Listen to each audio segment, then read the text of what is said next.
about this eclipse shit coming up. This year's supposed to be, I forgot what they said. I haven't really paid a whole lot of attention to that shit because I don't really pay attention to it. But I was watching some stream or some video about it, and they were talking about how this is the final eclipse and this is the end of the world type shit or something. Something like that, yeah. All I know is that I got a party to do that day. I'm really busy in April. It's on the 8th, right? So I'm doing a party for a watch party because where we live here in our area, we're going to be in total eclipse, right? Total eclipse, yeah. We're in the main path. The final total eclipse. A little bit further east, like where it's really the very middle. We're on the edge of the total eclipse. So I'm doing a party for the watch party for it, right?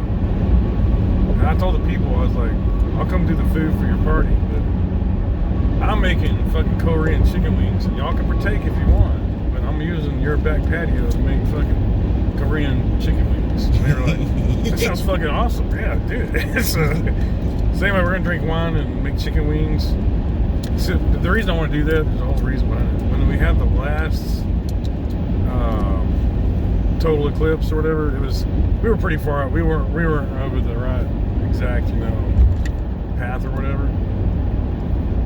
But you could still partially walk the sun or whatever. It got like a haze to the air and all. It looked like it was like dawn or something. It wasn't total eclipse like we're gonna see this time. Right, but they're saying that this right here will be the final total eclipse we'll ever see in our lives. Yeah, this is it. I mean, we see the lunar eclipse and we see the solar eclipse. That's where the moon and the sun line together. Yeah. Or vice versa. Yeah. One of them's eclipsing the Earth's eclipsing the moon, and the moon's eclipsing the sun. But so the last time in, what was it, 2017, I think, something like that.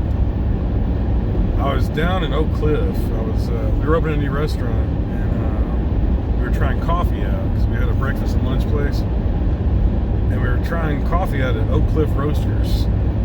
And across the street was a Korean barbecue or a Korean chicken place, and it was fucking delicious, man. I was like, I'd never had Korean fried chicken before until that time. And so I decided, I called the people I was with that time, my buddies, and my female buddy, she's gonna be out in, I think, the Netherlands at the time or something. She's not gonna be in the country. And my other buddy's down in Austin, so he can't make it. I was like, well, fuck, I want to have Korean barbecue or Korean fried chicken again because that's what we had last time and I fucking loved it. So I talked to the owners of this place we're doing this venue at for their watch party, and I was like, if you don't mind, I'm just going to fry fucking chicken in your back. They got this badass fucking back patio area. And he was like, fucking A, man. I was like, it sounds fucking awesome. I was like, all right. So we're going to fry chicken, we're going to drink wine, and we're going to watch the eclipse, the end of the world come, or whatever the fuck happens. Right. Remember Y2K type shit.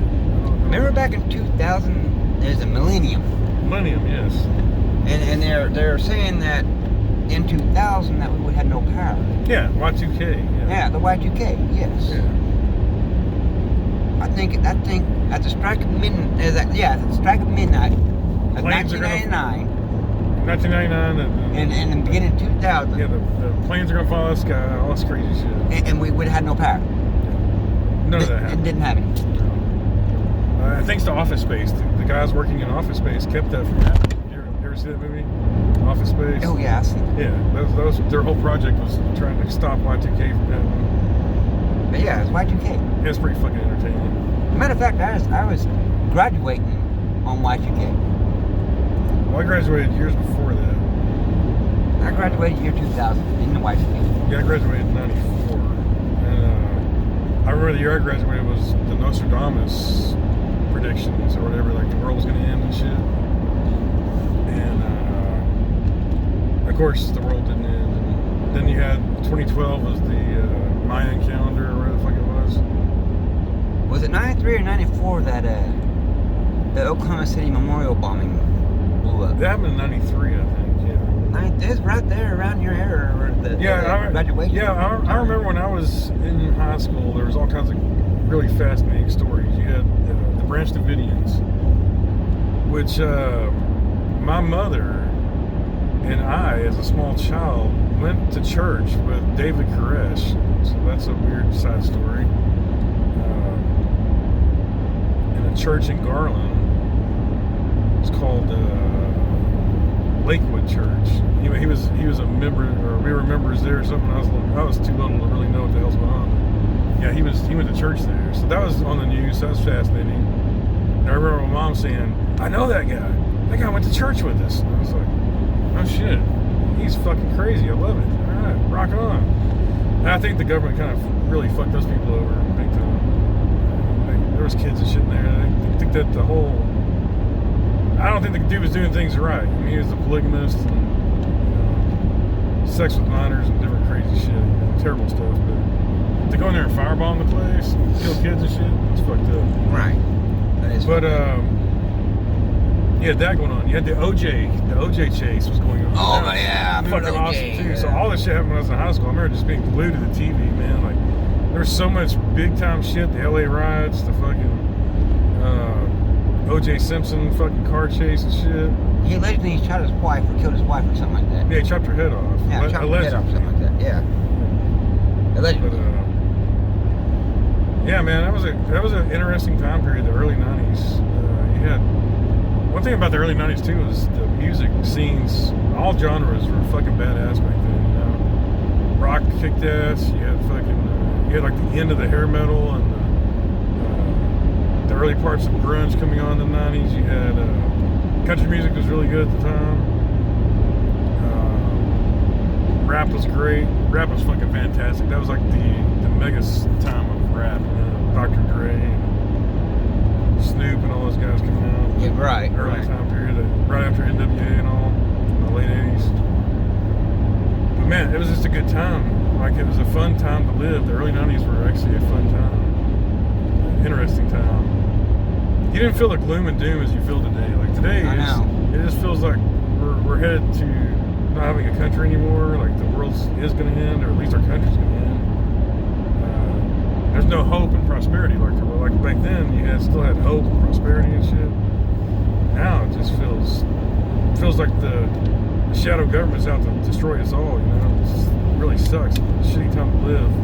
I feel sorry for my kids. You know, our kids, our kids' generation is fucked. There's all this fucking debt. What the hell's going to happen to us? First of all, I'm getting older. Am I ever going to be able to retire? Fuck no. No way. There won't even be Social Security by the time it's time for me to collect. I paid in all these fucking years, you know, since I was 16 years old. What will there be? There's not going to be nothing much left. No. But yeah, man, it was a fun time. I enjoyed the 90s. And, if we're lucky, maybe this will be the final eclipse, and then the trumpets sound, and we don't have to deal with this shit anymore. I don't know. It depends on how you look at it. Is your glass half empty or half full? You know, I don't know. Or is your can half empty or half full? Well, I don't know, but your can, the safety on your can is always off. I'm telling you, it's always off. The lid is always open. There seems to be a hole in the can somewhere, and I cannot seem to find that hole. I just know it goes out the top, but it don't leak nothing from the bottom. It don't leak from the bottom, but it comes from the top. And But it always empty. you know, when the police stop us, the container is always open in your case. See, I told you there's a hole in it somewhere. Oh, it's gone. It drained itself empty. Sure as fuck did. That's some desolate ass land out here between my house and yours. There ain't shit. This is like a lonely stretch of road. I mean, lonely. There ain't nothing out here, man. Not a passerby, not nobody in front of us. We have not seen a single car pass us, have we, since we went this road? Fuck, that's nuts, dude. Yeah, we haven't had a single car pass us tonight. That's fucking crazy. I gotta come back this way after dropping you off by myself. Right. This is in there. You can't get no cell service here either. So if you break down, you're kind of screwed. yeah, you gotta be stuck in your car all night and try to walk out in the morning. And there's no gas stations or nothing nearby. No, there's nothing. There's not even houses to go knock on. I mean, there ain't shit out here. There's no cows. There's no nothing. You can't even pick up a horse. This is like the most desolate part of Texas, man. Or Oklahoma, let's just say. It's right along the Red River. It's just a really desolate area. Almost the entire stretch of. Hey, You know, Pick of the devil. We got someone showing up. Oh yeah, I see some lights ahead. This is the first car that's gonna pass us right here. First car in 30 minutes. We got lights in the distance. Way in the distance when they're coming. It's windy as fuck tonight, man. It's blowing the truck all over the place. They're gonna pull me over for drink driving and I ain't even drink nothing. Oh, man, it's like 50-mile-an-hour gust. It's fucking blowing the truck everywhere. But, shit, man, we got a lot of stuff to do today. It's a good day. Bathrooms getting closer and closer. Now we got another one coming. Damn, 2 cars on this road? Well, that's shit, man. Something. The crazy Yeah, thing man. about this road, though, if you go down this road, you can actually see the casino. The mega casino, like somewhere down here, you can see it off in the distance. Yeah, you can see it off in the distance. That thing's got like a, what is that tower? Like a 30 or 40-story tower? It's a big tower. So. It's a big tower, yeah. Yeah, it stands out. They got 2 of them. 3 of them, I think, right? 3 towers. Big fucking casino. Big casino. But it's kind of hilly. Right There it is, there. yeah. You can see it over in the You distance. can see it over there in the Yeah. distance. Way over there.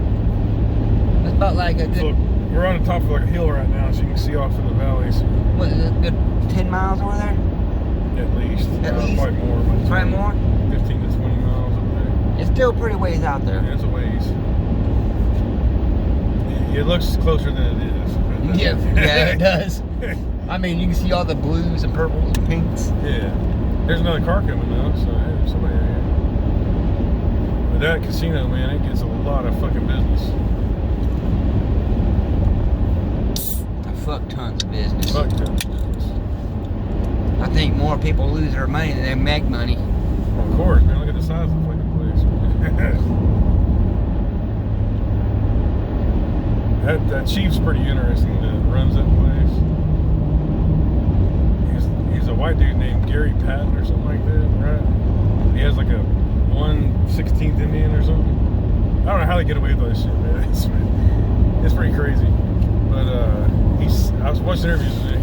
He's a money making mogul, man. He started out by doing bingo and selling cigarettes for cheap, duty free.